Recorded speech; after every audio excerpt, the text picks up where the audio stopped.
Zuena, mbona furaha sana, vipi hali yako? Alex, karibu sana. Ni furaha tu ya hapa na pale. Sina la ziada zaidi ya bosi kuondoka kwenda Ulaya. Vizuri sana, vipi hajanijuza chochote?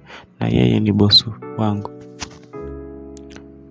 Hata mimi nilijua labda amekujuza kuhusu kuondoka kwake. Ila ni safi sasa. Hapa ni kupiga tu mpunga na kupata pesa, kujiburudisha na kuenjoy mapenzi yetu sote wawili. Na vipi kuhusu mshikaji wako Pepela?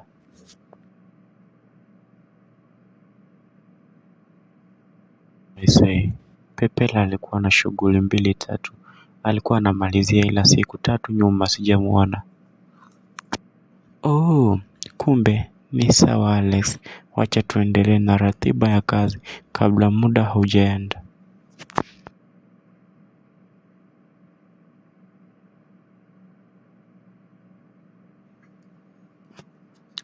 Ni poa tu shega. Baby, sasa tumeamka, inabidi uende sokoni ukanunue shopping ambayo utatumia ukiwa hapa nyumbani. Baby, asante sana. Umenitunza sana na umenijali hisia zangu. Tuondoke sasa. Hapana baby, unaweza ukaenda tu peke yako.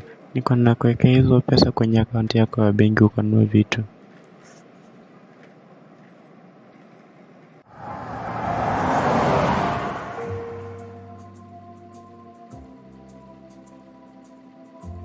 Baby, umependeza sana. Sasa tujipange ukanunue vitu, usisahau kitu.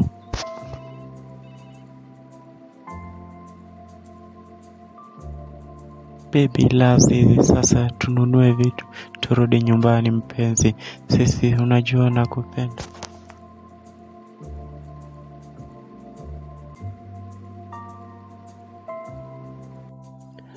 Bosi, naona umepanga safari na unaenda Ulaya. Vipi kuhusu kampuni? Kampuni nimeiacha katika mikono salama. Ondoa hofu kuhusu hilo. Ndio hivyo bosi, nilitaka kujua hayo tu, kama kampuni ipo salama. Hi Alex, kwaheri. Asante sana kwa kujali na kujua hali yangu.